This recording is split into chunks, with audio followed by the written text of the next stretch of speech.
de ver como muita gente, muitos cristãos, neste exato momento, estão sendo perseguidos, estão tendo suas casas tomadas, sendo presos, humilhados. Estamos em Copa do Mundo, né? Tudo muito bonito, né? Diante das câmeras, o Catar, aqueles prédios maravilhosos. Mas você sabia que os cristãos do Catar, que são poucos, foram proibidos de pregar para os turistas que chegaram lá? Um prédio foi construído para que todas as igrejas que existem ali, cristãs, se reunissem ali. Não tem espaço para todo mundo. Eles não têm liberdade. É bonito nas câmeras, mas nos bastidores a coisa não é assim. Então, oremos pela igreja perseguida. Nós falamos muito em perseguição e ela vai se intensificar, claro, né?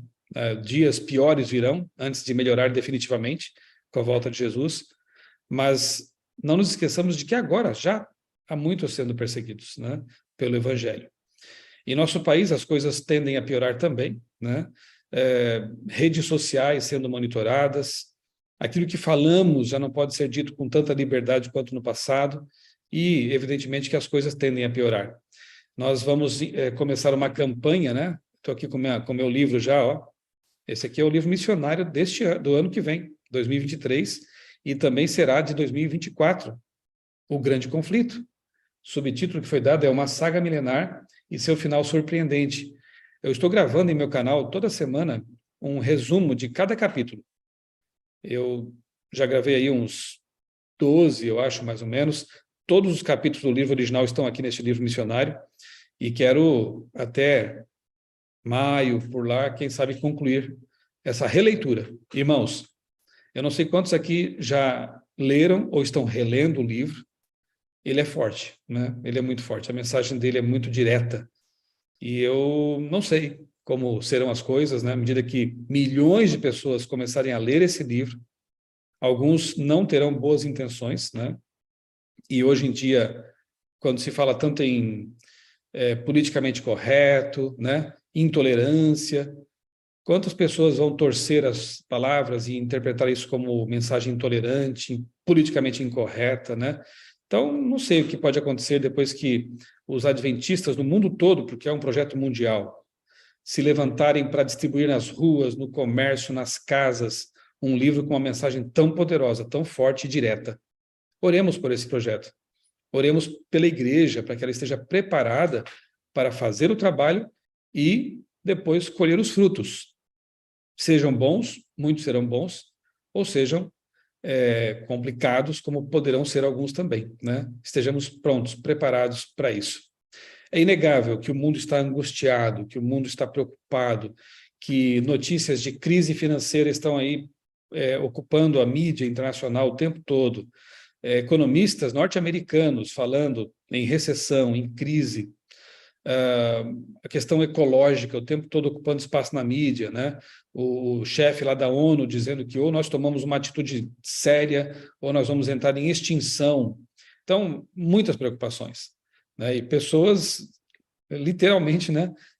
Perdendo o sono, desmaiando, talvez até, com essa expectativa do que virá, né? Então, os sinais externos estão aí para nos lembrar de que este não é o nosso lar, de que este mundo não tem solução, por mais que alguns aí iludidos apresentem, né, usem essa ideia de que vamos salvar o planeta, não, o ser humano já teve tempo demais.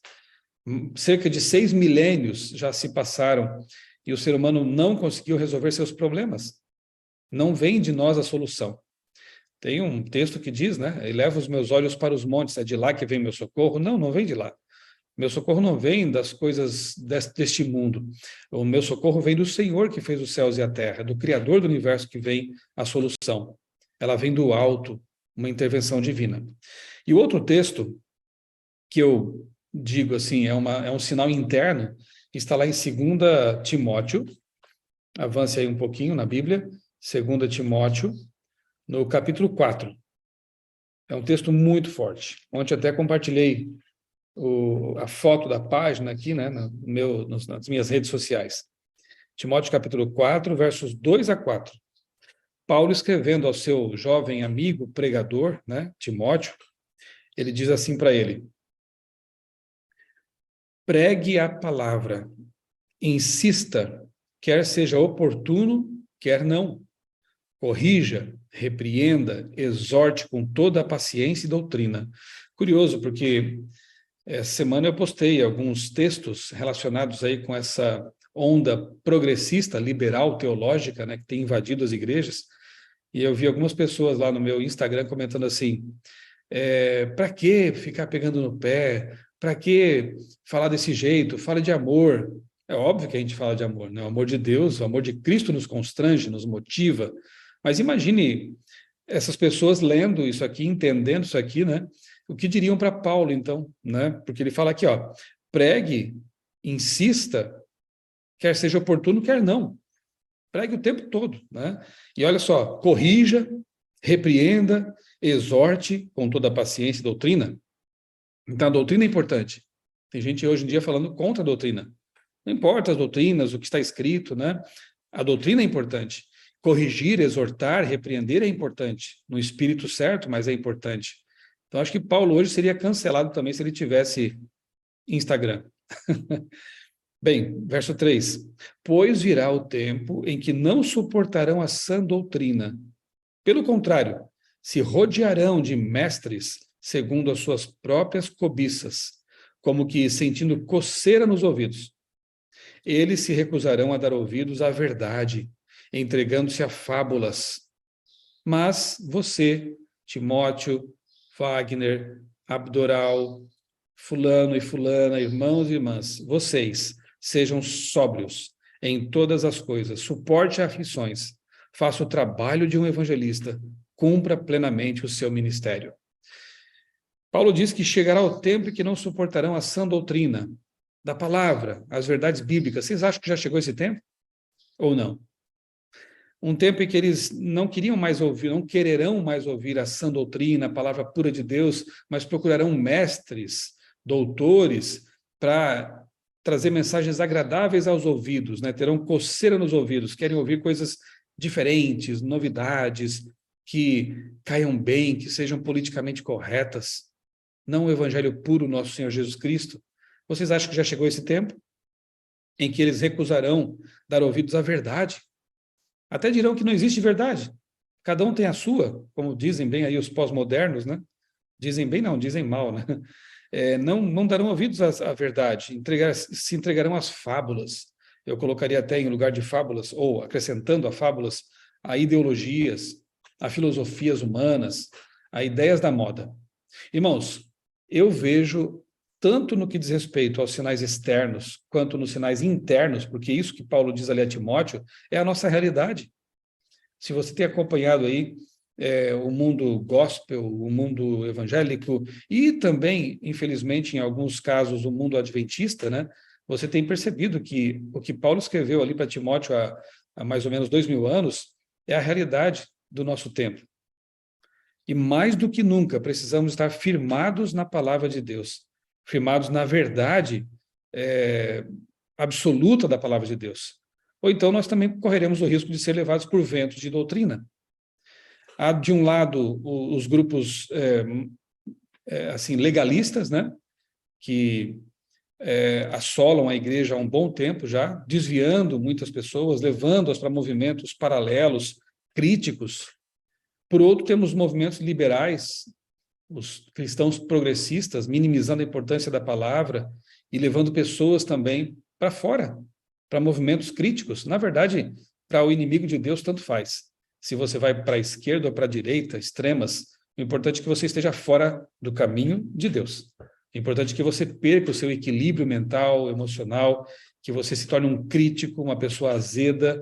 É isso que o diabo quer.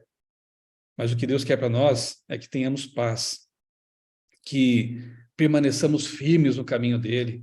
Aqui está a paciência dos santos, os que guardam os mandamentos de Deus e têm a fé de Jesus, e também a fé em Jesus.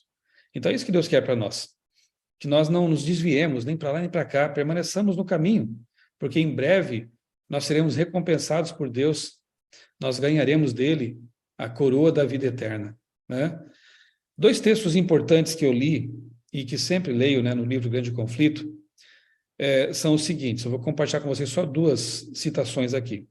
Na versão padrão estão nas páginas 530 e 593. Ninguém sem oração se encontra livre de perigo durante um dia ou uma hora que seja. Vamos lá.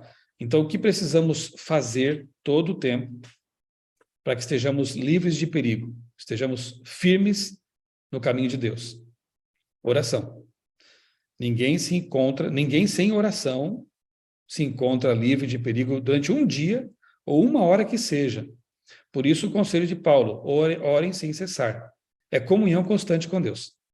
Não se desconecte, não se desligue, esteja ligado, unido a Deus.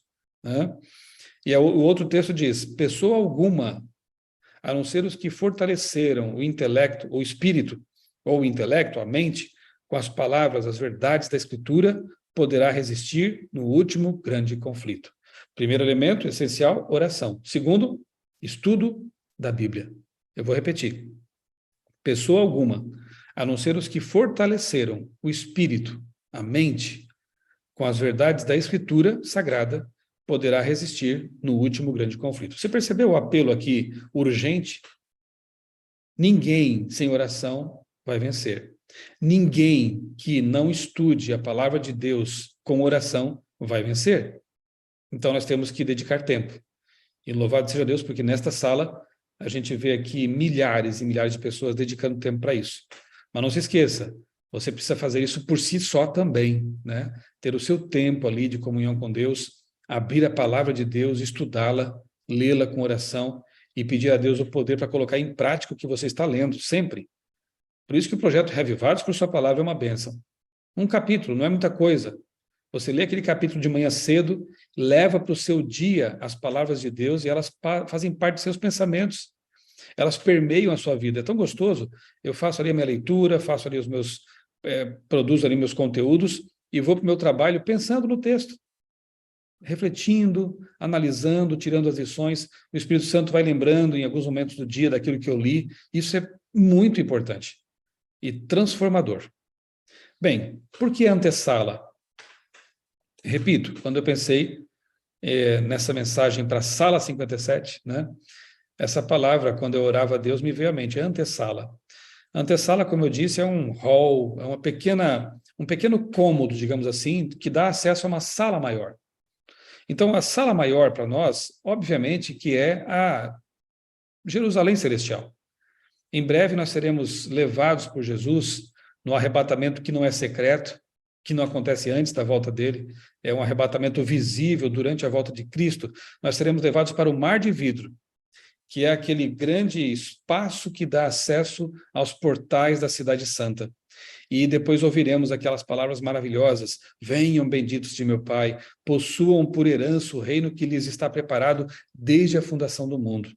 Em breve sairemos da antessala para a sala da festa, do banquete, dentro da santa cidade de Deus. Mas, por enquanto, ainda estamos na antessala, na sala que antecede e que dá acesso à sala. A sala 57 é uma antessala do céu. O seu quarto, aí onde você está nesse momento, a sua sala de estar, o cômodo em que você está nesse momento, eu vi que alguns estão até na natureza ali, né? No meio de um jardim, num pomar. O local em que você está agora é a antessala do céu. Toda vez que você se ajoelha perante Deus, em oração, em comunhão, no momento devocional, você está na antessala do céu, se preparando para entrar na sala celestial. Então, entenda esse momento aqui, os seus momentos devocionais particulares, quando você fecha a porta do seu quarto e ali no secreto você abre o coração para Deus, você está na antessala do céu. Você está já desfrutando, de certa forma, desse sentimento maravilhoso que tomará conta de nós para sempre, quando estivermos na presença do nosso Deus. Neste momento, não vemos a Deus com os olhos físicos, né? Mas nós o sentimos em nosso coração.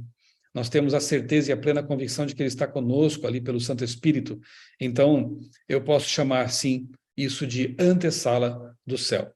Eu quero ler com vocês agora um texto que fala de como podemos sentir essa presença e ter certeza de que estamos na antessala do céu. É Lucas capítulo 15. Abra sua Bíblia ali, Lucas capítulo 15. É uma das parábolas maravilhosas de Cristo e possivelmente a parábola das que Jesus contou que mais bem representam a questão da comunhão com Deus, da intimidade com Deus. Se você tiver um papel aí perto, eu vou pedir que você faça um exercício, que eu já fiz. Espero não ter errado aqui na contagem. Que você anote aí no papelzinho quantas vezes aparece no texto a palavra permanecer, conjugada, né? Tem permaneça, permaneçam, permanece, mas a palavra permanecer. Quantas vezes aparece dos versos 1 até o verso 10? Em 10 versos, quantas vezes vai aparecer a palavra permanecer? Combinado? Atente para o que vai ser lido, mas se puder, riscar aí no papelzinho para você perceber aí a insistência de Jesus nessa palavra. E com certeza isso não é por acaso. Vamos lá? Capítulo 15, verso 1 e seguintes. Eu sou. Já começa bem, né, o texto. É a expressão eu sou, que caracteriza o próprio Deus, né? Lá no Antigo Testamento, Ani-Hu, é o Deus que apareceu para Moisés e disse, eu sou. E no Novo Testamento é ego eimi, no grego quer dizer também eu sou, ou seja, ao Jesus iniciar suas falas, e muitas vezes ele fez isso, antes que Abraão existisse, eu sou, ou eu sou a porta, eu sou o bom pastor, eu sou a videira, é ele dizendo assim, olha, eu sou Deus, ouça minhas palavras, eu sou a videira verdadeira, o meu pai é o que cuida da vinha, todo ramo que estando em mim não der fruto, ele corta, e todo ramo que dá fruto, ele limpa, para que produza mais fruto ainda. Vocês já estão limpos por causa da palavra que lhes tenho falado. Olha o poder da palavra, né? Permaneçam em mim e eu permanecerei em vocês. Como o ramo não pode produzir fruto de si mesmo, se não permanecer na videira, assim vocês não poderão dar fruto, se não permanecerem em mim.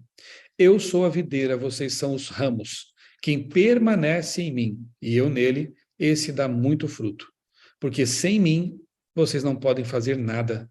Se alguém não permanecer em mim, será lançado fora, à semelhança do ramo, e secará. E o apanham, lançam no fogo e o queimam.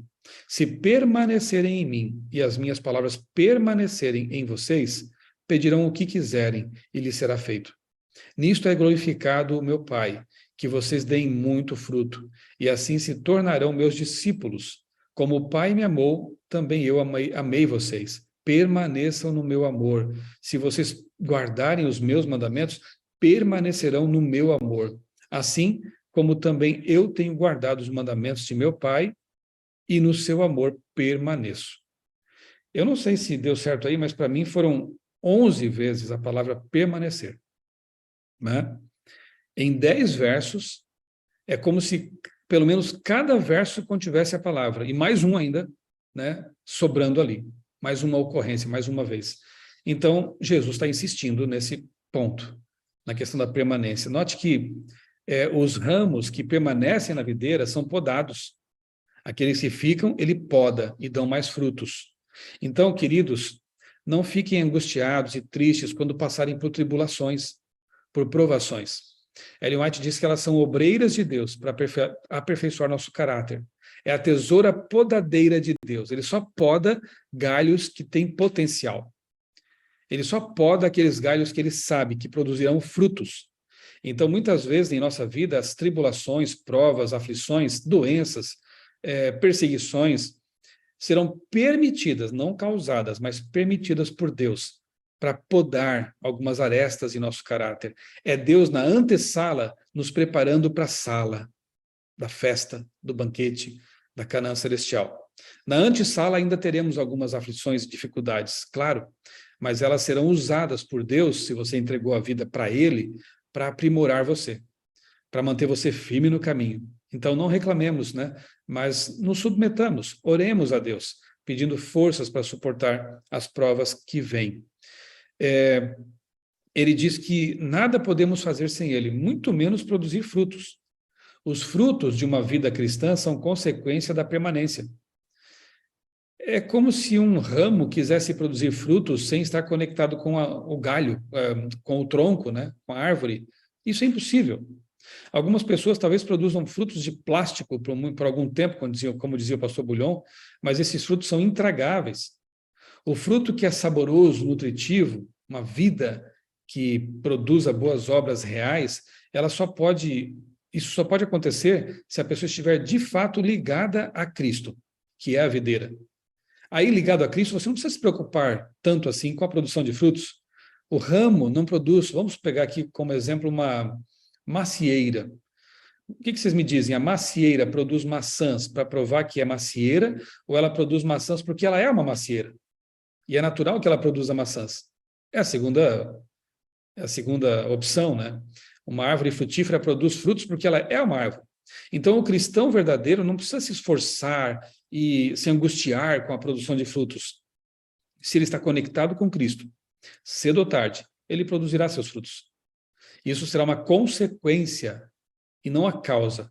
Nós obedecemos à lei de Deus, nós cuidamos dos desfavorecidos, olhamos para o próximo com olhos de amor, damos estudos bíblicos, pregamos o evangelho, não porque queremos marcar pontos com Deus ou provar que somos cristãos. É natural de um cristão fazer tudo isso. E ele não faz isso pensando que vai marcar pontos no céu, porque nós já somos salvos pela graça, pelo sangue de Cristo. O cristão, ele faz essas coisas naturalmente. Elas brotam de uma vida que está ligada a Cristo. O cristão não consegue passar por sua comunidade sem ver as necessidades e tentar atendê-las de acordo com suas possibilidades e limitações também. É assim, o cristão, ele não tem o desejo de tratar bem a sua esposa e a esposa ao marido e os dois aos filhos, porque isso é uma obrigação social ou coisa parecida. Não, se ele tem Cristo no coração, será natural que ele queira a felicidade de seu cônjuge, de seus filhos, daqueles que o rodeiam. Se ele permanecer em Cristo, isso vai acontecer, né? Aqui também diz que o Pai é glorificado por esses frutos. Os frutos de uma vida cristã não são para nos glorificar, trazer atenção para nós, né? Nos tornar visíveis. Não, pelo contrário. Os bons frutos de uma vida cristã apontam para Deus. E é maravilhoso quando alguém nos encontra e pergunta, né? Você já passou por isso com certeza. Você é cristão? Tem algo diferente em você, nas suas palavras, no seu olhar, na sua conduta. E aí, isso, quando atrai as pessoas, porque elas querem ter essa paz que nós transmitimos, elas querem ter esse amor também que nos inunda a vida. Isso é maravilhoso porque é o nosso fruto, que nem é nosso, é o fruto do Espírito, né? Ele atraindo e glorificando, atraindo pessoas para Deus e glorificando o nosso Pai. Então, as boas obras do cristão, elas devem glorificar a Deus, para que as pessoas queiram também se aproximar desse Deus que nós servimos.